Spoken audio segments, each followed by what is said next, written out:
Não, não. Pode, pode desligar.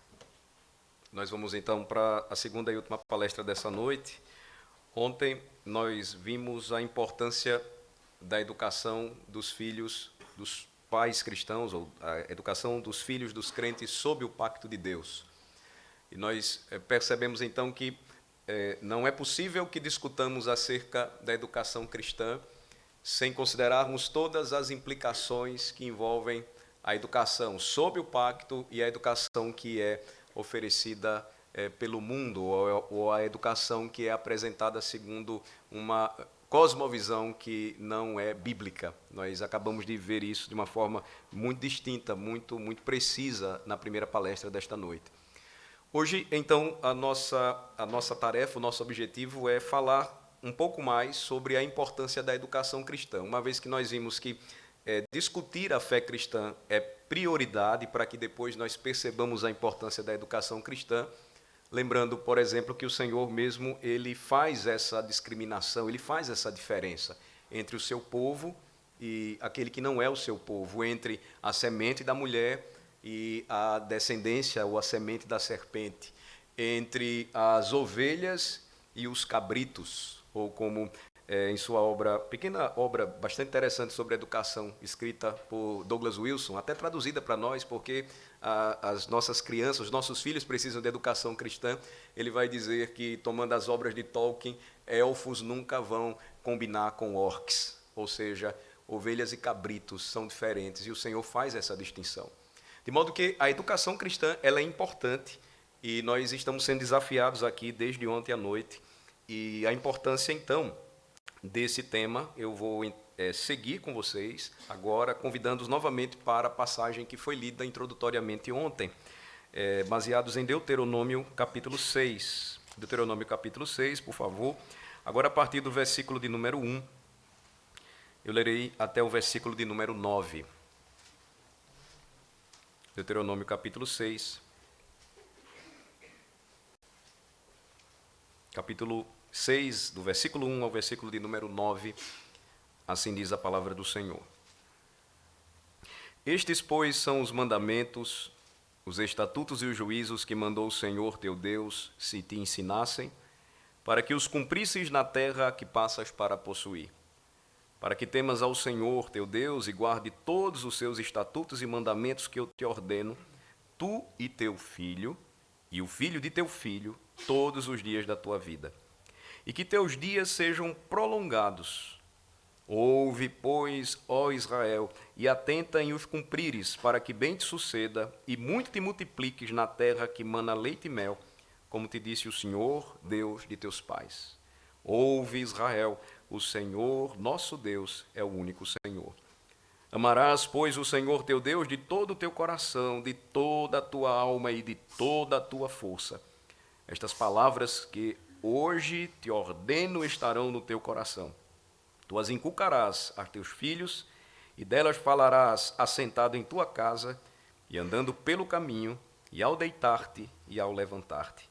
Também as atarás como sinal na tua mão, e te serão por frontal entre os olhos. E as escreverás nos umbrais de tua casa e nas tuas portas. Amém. Deuteronômio 6, se nós tomarmos a partir do versículo de número 7, vai nos oferecer algumas aplicações importantes que nós precisamos seguir considerando. A ordem de Deus nessa passagem da Escritura, e somada a outras passagens, quando nós fazemos a comparação e percebemos o que é a verdadeira educação no pacto, a educação segundo os preceitos do Senhor, ela oferece, ela dá aos pais cristãos a opção de colocar suas crianças sob uma educação que não tenha por fundamento a palavra de Deus e o temor do Senhor. Nós precisamos responder essa pergunta com sinceridade, se nós procuramos viver uma vida biblicamente orientada, se nós temos por fundamento a santa palavra de Deus. A sincera resposta será absolutamente não. A ordem de Deus nessa passagem da Escritura não nos dá essa opção. E por isso essa conferência tem sido desafiadora não somente para os que prelecionam, palestram, mas também para aqueles que ouvem, porque é um chamado ao despertamento, a um chamado à coragem. Se nós somos sal e luz neste mundo, nós devemos então ter a coragem e a fé de cumprir a ordem do Senhor, de entender por que o Senhor dá tanto valor e importância a algo que nós temos negligenciado por vezes. Eu me refiro à educação dos nossos filhos. E por que então essa razão ela deve ser destacada? Ou por que essa resposta dada pelo Senhor de que nós não temos autorização para delegar a educação, que é responsabilidade nossa, para aqueles que andam nas trevas, se nós andamos na luz? Por que razão? Eu vou procurar apresentar algumas razões aos irmãos agora, a partir de agora, pelo menos 5 razões. A primeira delas é que esta porção da Escritura, esta passagem aqui em Deuteronômio 6, ela vai descartar o aproveitamento ou uso de escolas, vamos chamá-las seculares, que tem todo um background, uma base que nós acabamos de ver na primeira palestra do presbítero Solano.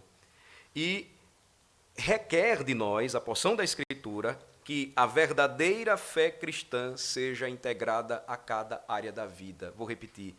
A primeira razão porque Deuteronômio 6, esta passagem importante da Escritura, descarta a possibilidade dos pais entregarem seus filhos a instituições que têm uma visão de mundo, têm um fundamento que não é a palavra de Deus e, portanto, educarão os filhos dos pais cristãos segundo uma visão totalmente avessa à verdade de Deus, é porque a Escritura requer que a verdadeira fé cristã seja integrada em cada área da vida humana. Por exemplo, cada assunto debaixo do sol, falamos um pouco sobre isso ontem à noite. Matemática, geografia, economia, arte, literatura, ciência, medicina, agricultura, ciência política, sociologia, etc. Tudo isso, cada assunto, cada matéria debaixo do sol deve ser ensinada sob uma perspectiva cristã distinta. O presbítero Solano afirmou novamente, nesta segunda palestra que ele deu para nós, que ele apresentou para nós, a religião cristã, a fé cristã, ela é exclusivista. É a verdade de Deus se opondo à falácia ou ao engano de Satanás e do reino de trevas. Portanto, irmãos, Deuteronômio 6, a partir do versículo 7 e seguintes, fala aos pais, diz aos pais que em cada parte de cada dia e em todo lugar deve-se discutir sobre o Senhor e suas obras. Se Deus exige de nós, com base em Deuteronômio 6, discussão teológica em casa, na rua, no jardim, ou no parque, ou no supermercado, ou no carro, ou mesmo no campo, ou fazendo qualquer outra coisa, por que não requereria de nós que o seu nome, a sua verdade e os seus caminhos não fossem discutidos durante horas e horas que os nossos filhos passam sendo educados em uma escola que não fala sobre o nome de Deus, exceto para atacá-lo, desonrá-lo ou blasfemar contra ele. Deuteronômio 6 nos lembra também que não há nenhuma área da vida que seja neutra ou puramente secular, e que as escolas seculares, portanto, elas têm a distinta política de deixar Deus, Cristo e as Escrituras fora da sala de aula. Escolas que separam Deus e Cristo da sala de aula são escolas fundadas sob a crença ateísta anticristã, não são projetadas para promover obediência a Cristo, a sua santa lei, a sua santa palavra, mas para produzir submissão ao Estado. Nós nos deixamos enganar por muito tempo, como evangélicos no Brasil. Nós nos esquecemos de todo o legado dos nossos pais e a prioridade que eles deram para a propagação do Evangelho, para o avanço do reino de Deus em nosso país, por meio da instituição de escolas verdadeiramente cristãs. Nós passamos a acreditar na falácia de que o Estado proverá tudo aquilo que nós necessitamos. Nós nos esquecemos quem instituiu o Estado para o seu serviço, para a sua glória, foi o Criador. E aí nós passamos a acreditar que o Estado tem a obrigação, como um grande pai, de prover para nós comida, saúde, educação e tantas outras coisas. Essa interferência, portanto, irmãos, que sofremos até hoje, ela é produzida até porque nós mesmos, como cristãos, não temos sido ousados em aproveitar até mesmo o que, pela providência de Deus, a nossa nação nos permite, a fundação, o apoio, o desenvolvimento e o crescimento de escolas cristãs verdadeiramente confessionais. Eu repito aquilo que nós acabamos de ouvir na primeira palestra. Não existe nenhuma área da vida que seja neutra ou puramente secular. O apóstolo Paulo ele vai concordar com esse ensino.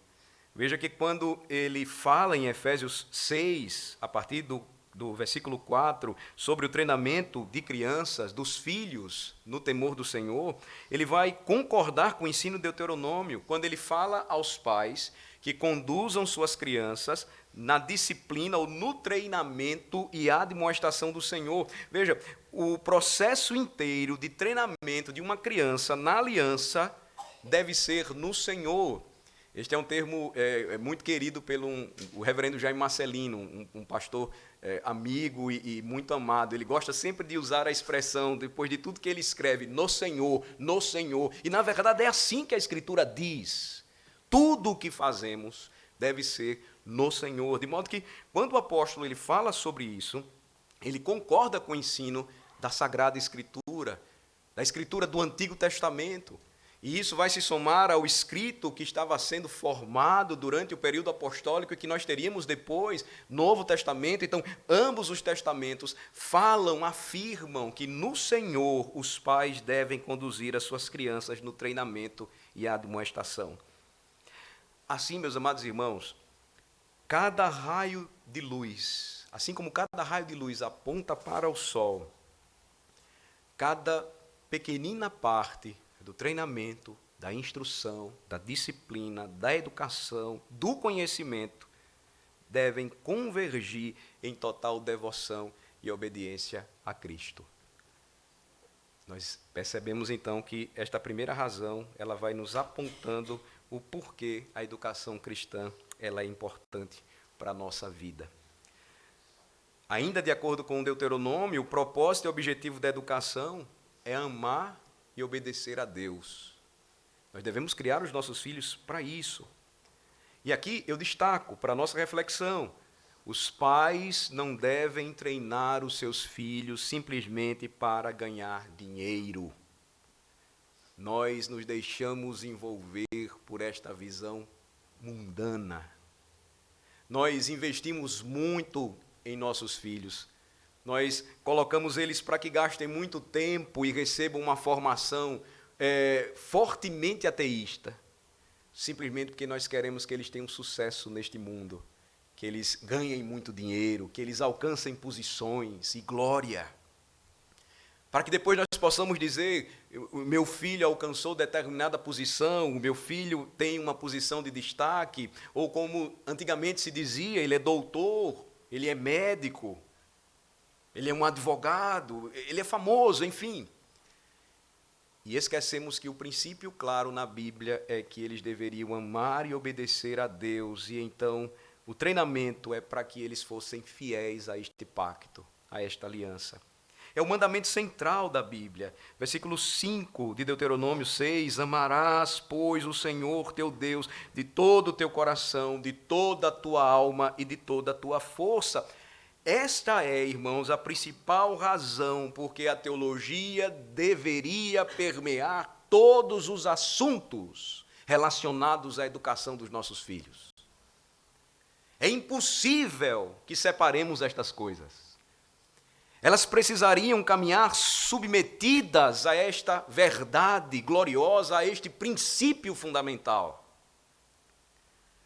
De modo que qualquer sistema educacional que não tenha o amor a Deus por meio de Jesus Cristo como principal objetivo, é anticristão e implicitamente satânico. São palavras fortes, mas são reais. São palavras fortes, mas são verdadeiras. Jesus Cristo, ele nos lembra que devemos amar ao Senhor de todo o nosso coração, com toda a nossa alma e com todo o nosso entendimento. Está lá em Mateus capítulo 23. Ele simplesmente reafirma a sua palavra, sendo ele o legislador.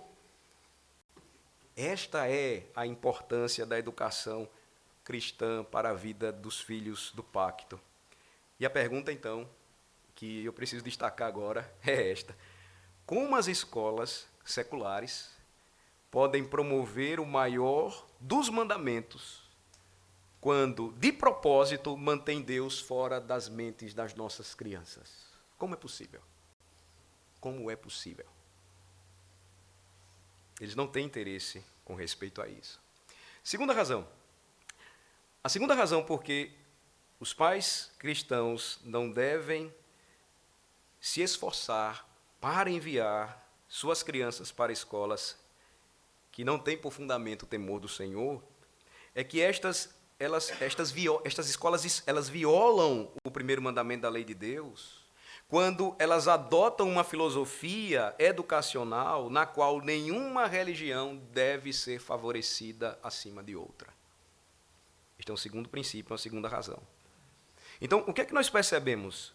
Em uma nação de muitas e diversas religiões, como o Brasil, a ordem ideológica, econômica, política e legal que constitui uma sociedade ou um Estado, seu establishment educacional, acreditou que a melhor política era estabelecer escolas religiosamente neutras.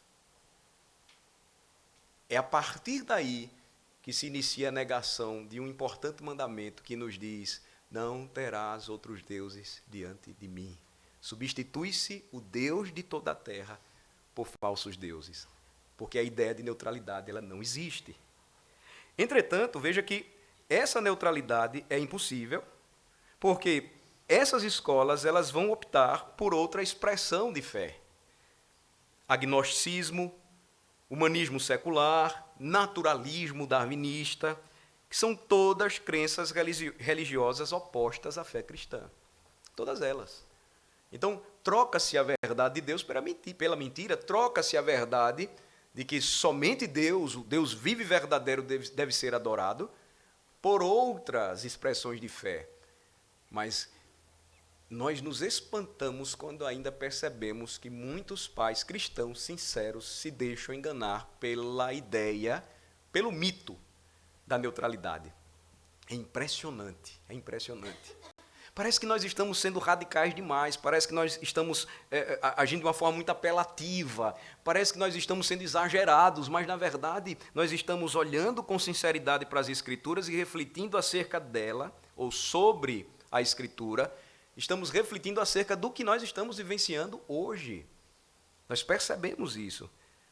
E, de fato, meus irmãos, muitos dentro desse establishment educacional levanta a bandeira da neutralidade e justiça com um objetivo único de retirar de todas as formas a fé cristã ou ainda o pouco que resta de suas expressões das escolas brasileiras.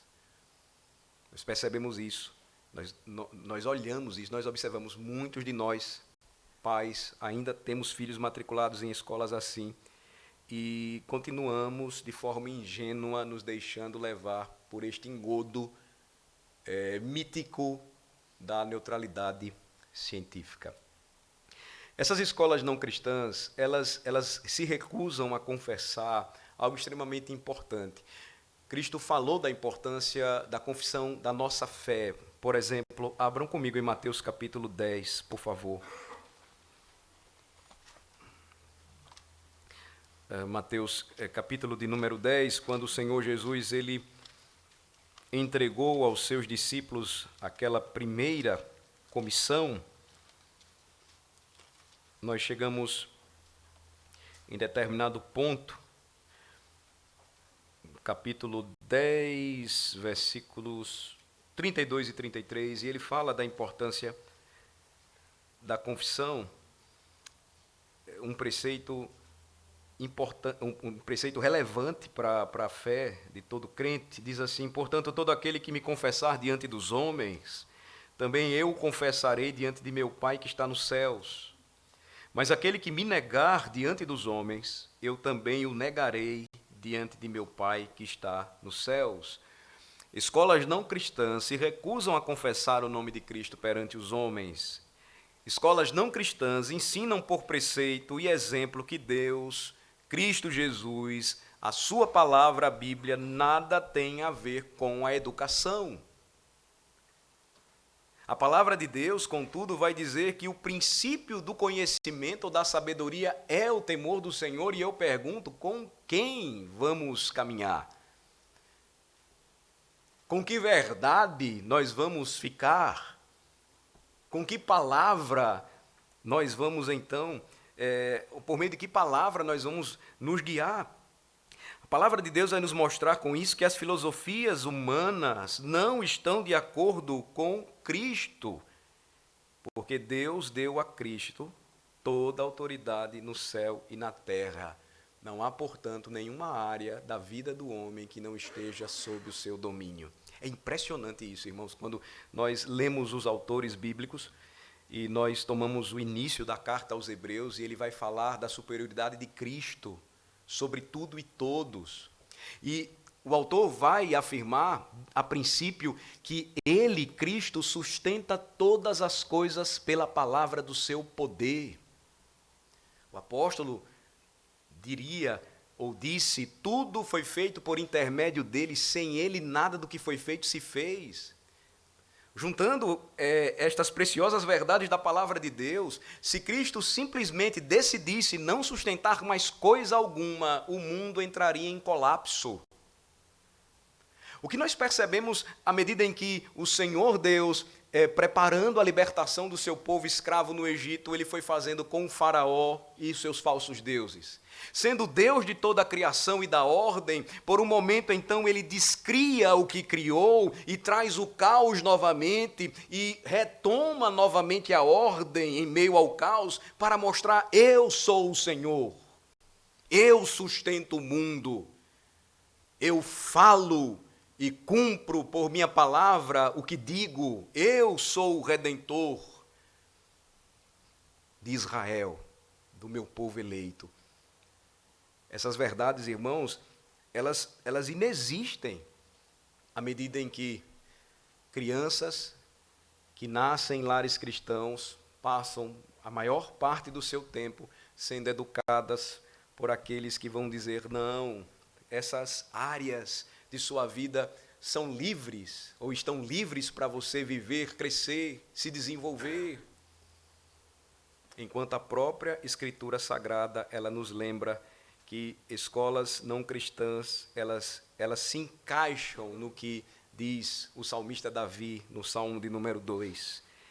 Elas estão unidas naquela aberta rebelião contra o Senhor e contra o seu Cristo. Por quê? Porque rejeitam sua autoridade na própria sala de aula. Na sequência aqui, eu traria a mesma citação, mas já nos foi dada do Gordon Clark, quando ele trata sobre uma filosofia cristã da educação. Ele vai falar isso, nós vimos isto com o presbítero Solano. Ele vai mostrar claramente que essa é a pior forma de antagonismo, quando o sistema escolar ignora os ensinos de Deus aos seus alunos. Fazendo isso, ignora o próprio Deus, e quando considera Deus como sendo irrelevante, como sendo de nenhuma importância para o ser humano, conclui Clark que isso é ateísmo. É o que é. Terceira razão, porque os pais cristãos, eles devem pensar muito bem em educar os seus filhos na aliança, no temor do Senhor, e não entregá-los a este tipo de educação. É que o propósito da educação cristã é promover a obediência a Jesus Cristo e ao seu santo evangelho. Nós, pais cristãos, amados irmãos, temos a responsabilidade de transmitir às nossas crianças uma visão distintiva do mundo e da vida. Nós perdemos isso. Nós temos ensinado os nossos filhos a caminharem pelo que podem ver, não pela fé. Nós estamos ensinando os nossos filhos a andarem por vista, quando a própria Escritura diz que nós somos um povo de fé. Nós estamos parecidos com aquele período em que o profeta Ageu trabalhou e labutou. O povo havia voltado do exílio e agora desanimado, não acreditando nas promessas de Deus e não sendo obediente à palavra de Deus, estava se esquecendo de obedecer a palavra e reconstruir o templo, e preocupados caminhavam com suas próprias casas, cobrindo-as, apainelando-as, ou seja, colocando telhados nelas, e nada ia para frente, nada dava certo. Ou como lemos com o pastor Paulo no Salmo 78, por essa razão os jovens e as moças morriam. Eles estavam esquecendo que o que aconteceu no exílio poderia acontecer novamente com eles, se eles não prestassem atenção à ordem dada pelo Senhor. Agora, sabe o que é que nos chama a atenção? Quando a palavra de Deus ela vem, e no poder do Espírito, então, a reforma ela acontece. Vamos para Ageu, capítulo de número 1. Eu vou mostrar para os irmãos, relembrar com vocês apenas aquela parte em que depois da exortação dada por Deus através do profeta, algo extraordinário acontece. Ageu capítulo 1.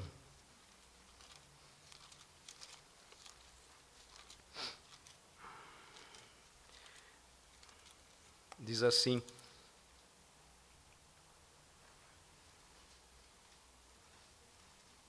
a partir do versículo de número 12.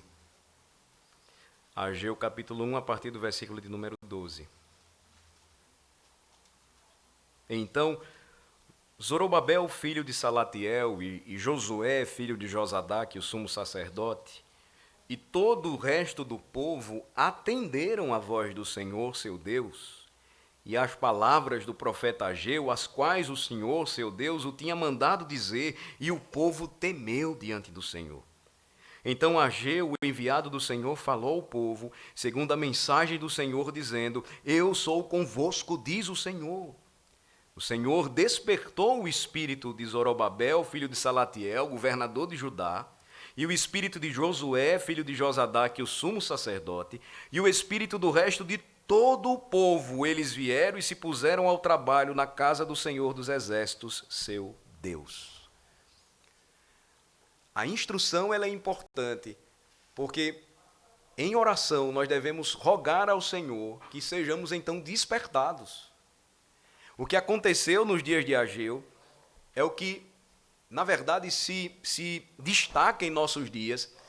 Muitos de nós estamos caminhando por vista e não por fé, mas o objetivo do ensino, da instrução da palavra do Senhor, no poder do Espírito, é que haja despertamento para a obediência e confiança no Senhor, para que se creia na palavra do Senhor: eu estou com vocês. Não são essas as palavras de Jesus? Eu vou estar com vocês todos os dias até a consumação dos séculos. Os pais, portanto, têm a responsabilidade de transmitir aos seus filhos, pais cristãos, uma visão distintiva do mundo e da vida. Por quê? Porque eles conhecem a palavra.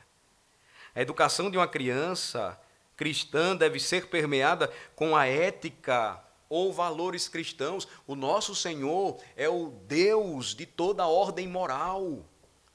Ele nos deu princípios, a maneira correta como nós devemos fazer as coisas. Esta é a definição para a palavra ética. Nós conhecemos tudo isso e a pergunta é: por que entregamos a outros para que façam esse trabalho? Cada assunto, amados irmãos, deve ser ensinado de acordo com a visão de mundo cristã. Deve ser centrado em Cristo, cristocêntrico. Paulo escreve: porque as armas da nossa milícia não são carnais, e sim poderosas em Deus, para derrubar fortalezas, anulando sofismas e todo pensamento altivo que se exalta contra o conhecimento de Deus, levando todo pensamento cativo à obediência de Cristo. Nas escolas secularizadas, cada assunto e discussão é uma fortaleza anticristã que precisa ser destruída. Esse é um grande desafio para nós. As escolas públicas ou privadas que não têm uma visão de mundo cristã, elas vão ensinar que o homem evoluiu de uma pasta aquática. Nossos filhos vão aprendendo isso. Eles vão ouvindo isso desde cedo, enquanto a Bíblia ensina que Deus criou todas as coisas do nada, ex nihilo, em 6 dias literais. Veja, o filho precisa ouvir isso de seus pais.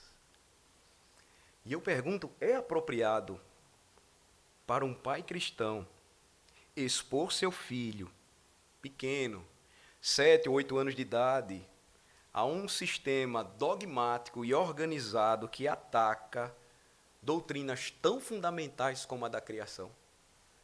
Lembra o que eu falei na palestra passada? Às vezes nós temos essa ideia, não, vamos expor os nossos filhos, eles precisam amadurecer, enfrentar os inimigos, eles devem ser testemunhas de Cristo, eles devem ser luz.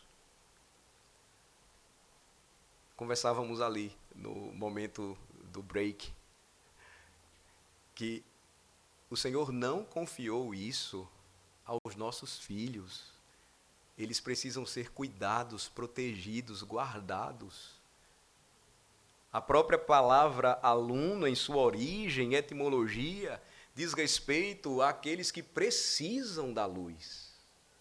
E nós vamos mandar os nossos filhos para as trevas? Talvez você esteja se perguntando, mas pastor, como é que eu faço? Pastor, eu não tenho condições de pagar uma escola cristã para o meu filho, o ensino no Brasil é difícil, é caro. É nesse sentido que quando a igreja está envolvida em um só propósito educacional, a diaconia ela entra. E aquelas crianças de famílias que não têm tanta condição podem ser ajudadas ou apoiadas, de modo que na construção e na edificação desta escola confessional e cristã, ninguém fique de fora, mas todos possam participar. A ideia da filantropia, característica da fé reformada, que até hoje, um legado dos missionários é praticada, por exemplo, nas unidades do Mackenzie. Nós, pastores presbiterianos, ainda hoje somos abençoados pelo legado desses missionários quanto às questões filantrópicas de podermos estudar lá. E por conta das necessidades de determinadas situações e dos campos, essa extensão sendo dada às nossas famílias, essa é uma bênção. Agora, onde nós aprendemos? Que legado é esse? De onde os missionários trouxeram tudo isso? Eles aprenderam nas Escrituras, foi o que a Reforma trouxe e produziu. Quando homens de Deus, voltando os olhos para as Escrituras, em obediência ao Senhor, promoveram o que a palavra de Deus manda fazer. Veja, escolas não cristãs ensinam que a ética ela está evoluindo. Escolas não cristãs ensinam que a sociedade ou a maioria é que vai determinar qual é o comportamento aceitável, mas nós sabemos que a Escritura, a palavra de Deus, não ensina isso. A Bíblia diz que a lei moral é baseada na natureza de Deus e, portanto, ela é imutável, absoluta e inegociável. Não há como não existir conflito. São cosmovisões, na realidade, conflitantes. Estas escolas ensinam que o homem é basicamente bom e que muitos maus comportamentos são resultado de uma má genética, do meio social, de alguma doença. Eles vão chamar, por exemplo, o alcoolismo ou vício em drogas, até mesmo hoje a pedofilia, eles vão dizer que são problemas ou doenças do homem. Nós já vimos isso bastante em nossa primeira palestra. A primeira palestra de hoje, a Bíblia ensina, ao contrário, que o homem nasce culpado e poluído pelo pecado e que cada transgressão da lei de Deus é má. Ele precisa desesperadamente de um Salvador. Ele precisa desesperadamente de um Redentor. Escolas não cristãs identificarão muitas atividades pecaminosas como permissivas, até mesmo virtuosas. Fornicação, homossexualismo, feitiçaria, idolatria, rebelião contra os pais. uma das características do nosso tempo, aversão às autoridades, eles vão identificar isso como questões permissivas ou até mesmo virtuosas. Também vão condenar com veemência muitas doutrinas fundamentais da fé cristã. Por exemplo, a reivindicação exclusiva de Cristo como único caminho, verdade e vida. A visão bíblica a respeito da família, do direito à propriedade, do trabalho. A visão correta a respeito do Estado. Essas escolas, irmãos, não têm base real, não têm fundamento para ensinar os nossos filhos a respeito do que é a verdadeira ética cristã. Somente a Bíblia dá sentido e razão lógica do porquê fraude, roubo, estupro, imoralidade sexual e assassinato são errados. Porque são pecados contra o Senhor, consequentemente contra o próximo, transgressão da lei dos mandamentos de Deus. Filosoficamente, essas escolas vão esposar o quê? Um humanismo secular, naturalista, pluralista, uma filosofia relativista, anticristã, que contradiz cada ponto fundamental da Sagrada Escritura. Nós, pais, não podemos simplesmente acreditar que os mandamentos bíblicos irão instilar em nossas crianças uma visão bíblica da vida e do mundo, se colocarmos os nossos filhos numa verdadeira cova de leões, ou sob os cuidados de leões satânicos, que promovem uma educação avessa à lei de Deus.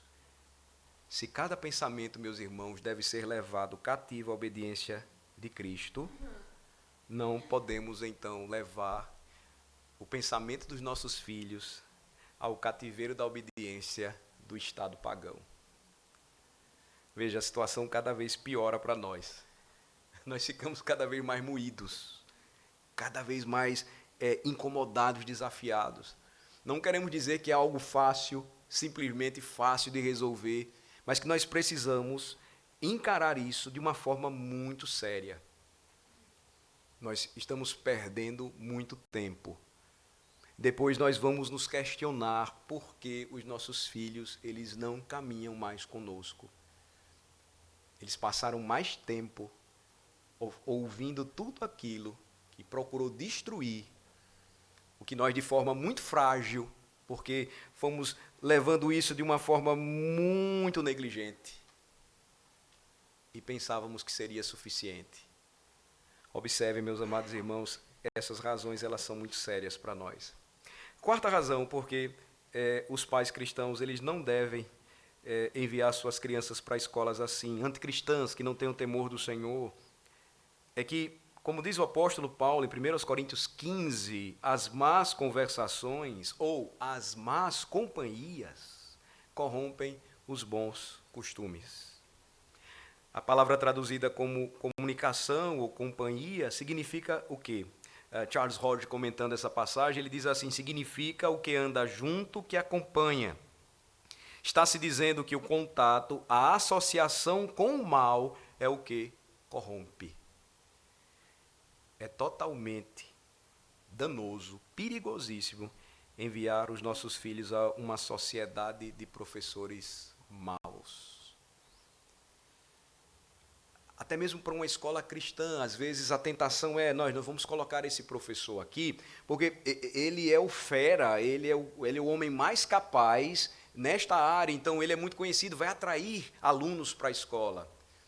E por vezes nós não sabemos, em meio às aulas, até mesmo aquelas que de forma teórica não geram tanto impacto, mas mesmo assim são apresentadas por homens que ali estão usando uma linguagem suja, que ali estão fazendo comparações dúbias e que ali estão poluindo a mente dos nossos filhos.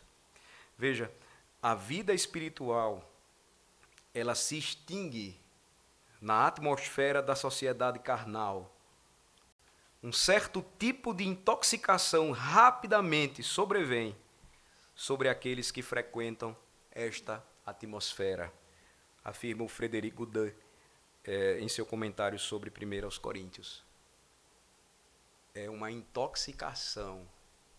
Enquanto nós trabalhamos, por vezes, nas igrejas, educando os crentes e tentando desintoxicá-los de tudo aquilo que eles estão sofrendo e enfrentando, e pessoas já maduras, adultas, como é que nós podemos ser negligentes quanto ao cuidado dos nossos pequeninos? Nós não temos percebido isso, nem o cuidado temos quando deixamos com acesso à internet em suas mãos um smartphone ou um tablet. E muitas vezes nós nem percebemos o que é que eles estão acessando. Funciona bem, de forma ilustrativa e prática, o que acontece de uma forma maior, mais danosa, quando eles passam semanalmente horas e horas na mão de homens e mulheres que não têm o temor do Senhor por princípio. As crianças, portanto, são geralmente muito crédulas, suscetíveis para suportar a pressão e a influência de pessoas em posição de autoridade, os professores. Nós ensinamos aos nossos filhos que eles sejam obedientes, que eles respeitem as autoridades. E quando eles começam a ouvir, muito pequenos, frágeis, necessitados de proteção, são facilmente levadas por este engano, por este erro. Então, ainda nós poderíamos aqui ressaltar o assalto que elas sofrem de todos os lados, por falsas doutrinas, zombarias, músicas inadequadas, exaltação à imoralidade sexual, à rebeldia, à aversão às autoridades legítimas, toda a sorte de tentações. Lembrem-se, se as más conversações corrompem os bons costumes, nós precisamos ter cuidado com respeito a isso. Eu lembro de uma mãe muito pobre que conviveu conosco um tempo em nossa congregação, e a sua angústia, porque um de seus filhos, um pouco já crescido, estudava em uma escola pública e lá da nossa cidade, e ela frequentava a escola para acompanhar o seu filho. Infelizmente, a sua trajetória já foi mais tardia, ele já estava um pouco crescido, ele não ficou na igreja e facilmente se deixou influenciar por tudo aquilo que vivenciou na escola. Ela testemunhou isso. Os alunos fumavam maconha dentro da sala e o professor não podia dizer nada. Os traficantes entravam lá para vender drogas. A promiscuidade sexual acontecia dentro da escola. Vocês têm acompanhado e visto situações grotescas no Brasil, por meio de vídeos que são passados, enfim, reportagens. Não é algo sensacionalista, irmãos. Não é algo que nós estamos fazendo aqui de uma forma assustadora, não. É a nossa responsabilidade. É uma questão de obediência à palavra de Deus e de que nós precisamos tomar isso como um compromisso claro. E que nós podemos fazer, sim, alguma coisa. Quando nós pensamos na quantidade de recursos que, por vezes, investimos em escolas assim, e aí nós ficamos com medo de investir no início, na edificação, no começo de uma escola fiel, confessionalmente cristã, é ilógico, nós gastamos, não temos problema com isso. E por que não estamos dispostos a nos organizar e a fazer um sério investimento com vistas à glória de Deus e o bem dos nossos filhos? Então, quantas crianças, filhas do pacto, não têm suas mentes hoje poluídas, sua moral corrompida em escolas que não temem ao Senhor Jesus Cristo? É duro dizer, mas são inúmeras. Infelizmente, são muitas crianças. Por fim, uma quinta e última razão, porque pais cristãos não deveriam enviar os seus filhos para escolas assim. É porque a educação de uma criança cristã, ela sempre deve ser acompanhada, como diz a Escritura, a instrução, mas também a admoestação e a correção do Senhor. A educação bíblica cristã nunca é puramente um afazer intelectual, uma preocupação intelectual, mas sempre acompanhada de reprovação, de correção, admoestação verbal. Nós não encontramos mais isso nessas escolas. Ainda no passado, talvez, pudéssemos encontrar. Nós percebemos que os padrões éticos e morais são totalmente corrompidos, o comportamento mau é considerado bom, o certo é considerado errado. Então, quando nós olhamos para este assunto, nós precisamos lembrar que estas escolas, não tendo preocupação com estas coisas, elas estão produzindo uma geração que no futuro, nós já começamos a perceber, e muito mais no futuro, trará seríssimos problemas para a nossa sociedade. Ela não é carregada daqueles preceitos nobres ensinados no Evangelho, de integridade, sinceridade, verdadeira amizade, todas elas baseadas no temor do Senhor, trabalho sério, responsabilidades, que nós estamos percebendo cada vez mais, são gerações descomprometidas com a família, porque, primeiramente, não tem o temor do Senhor, consequentemente com a sociedade, e os problemas eles são visíveis.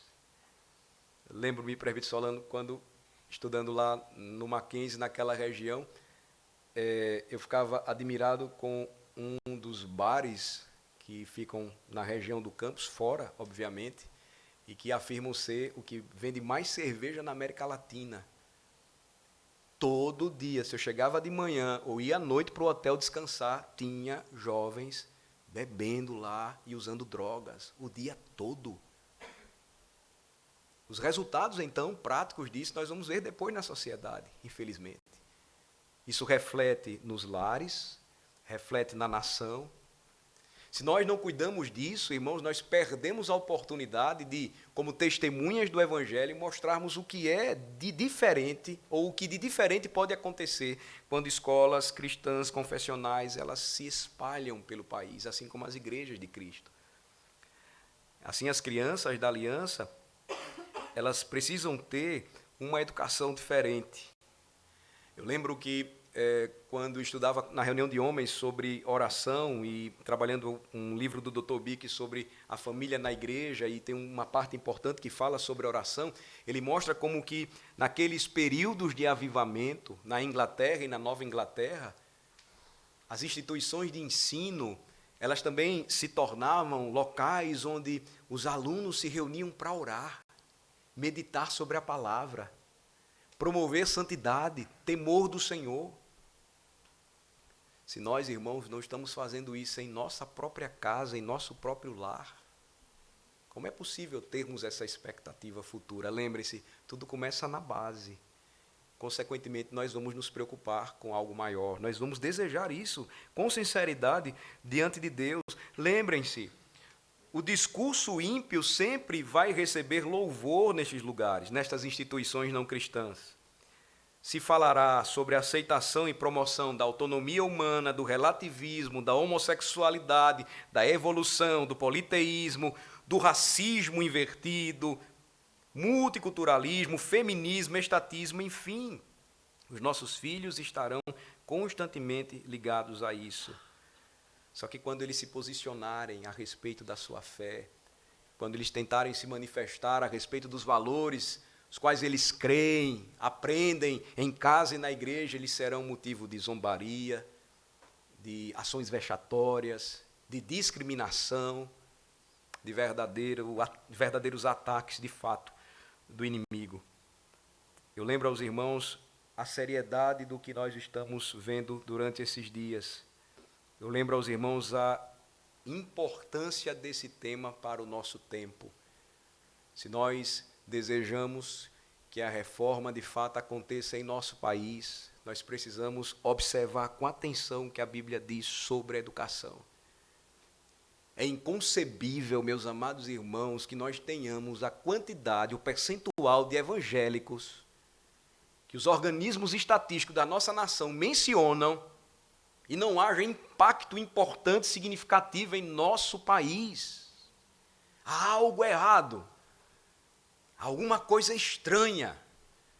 E nós, cristãos reformados, precisamos aproveitar essa oportunidade.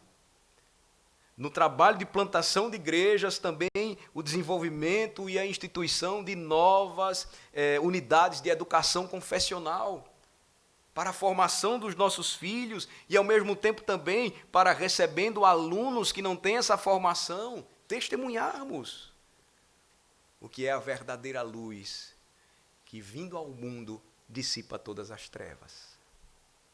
Quero concluir com uma última citação.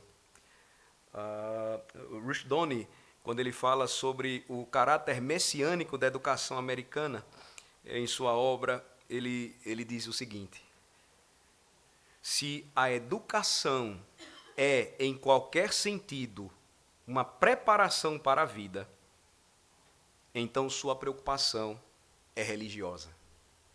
Se a educação é totalmente comprometida com a verdade, ela é novamente religiosa. Se a educação é vocacional, então se trata de um chamado, um conceito basicamente religioso. Seria absurdo reduzir a preparação para a vida, a verdade e a vocação a um significado exclusivamente religioso em qualquer sentido paroquial. Mas é óbvio que estes e outros aspectos da educação são inescapavelmente religiosos. Continua Rushduni. Como observou Whitehead, a essência da educação é que ela é religiosa. As escolas públicas ou estatais têm, assim, sido inescapavelmente religiosas. Sua fé comum tem sido descrita como compor os elementos providos por Rousseau, Thomas Jefferson, Auguste Comte, John Dewey. Religião civil, ele conclui, é uma boa designação para esta fé. Ele fala da sua realidade na América, mas nós poderíamos aplicá-la muito bem à realidade brasileira. As motivações educacionais de instituições estatais ou privadas não cristãs, não nos enganemos, sempre será acompanhada de um caráter religioso, sempre terá uma característica religiosa. Se isso é tão importante para eles, e se essa tem sido a luta deles, como é possível que ela não seja de nós que conhecemos a verdade, a verdadeira luta? Vamos orar.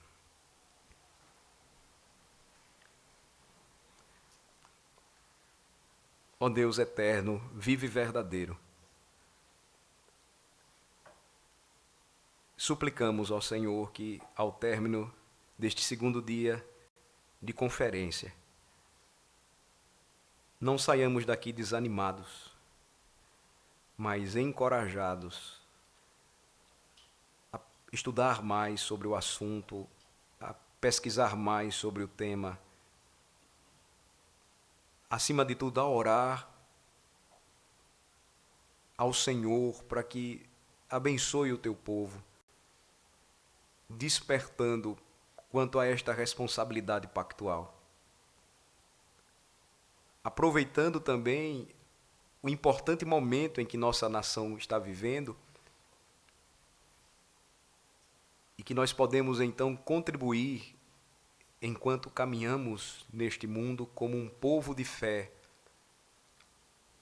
em obediência a Cristo, de que sabemos muito bem o que é ser sal e luz para o mundo, pois o Senhor Jesus Cristo mesmo nos ensinou. Ele nos tem ensinado em sua palavra. E assim, Senhor, nós cumpriremos a nossa vocação, nós colocaremos a nossa vocação ao teu serviço, nós promoveremos a tua glória nesta terra. E nós faremos isso na formação, na preparação, na criação, sob o pacto dos nossos filhos. Eles são herança do Senhor. Perdoa-nos, ó Senhor, por termos sido negligentes por tanto tempo, porque passamos tanto tempo preocupados em criar e formar os nossos filhos para que tenham sucesso neste mundo, quando na verdade deveríamos criá-los para amar e obedecer ao Senhor, a confiar inteiramente suas vidas a Cristo Jesus, a crer que só nele há verdadeira salvação e vida.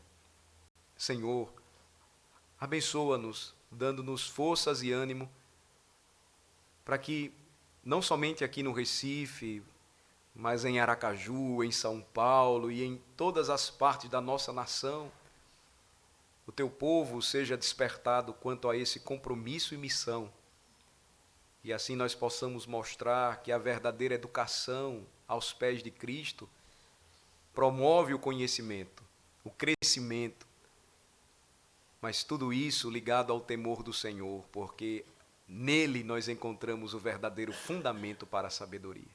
Abençoa-nos, Senhor, e dá-nos a graça de recebermos toda a Tua palavra com mansidão, humildade e um desejo santo de servi-lo e de viver tão somente para a Tua glória. Em nome de Jesus. Amém.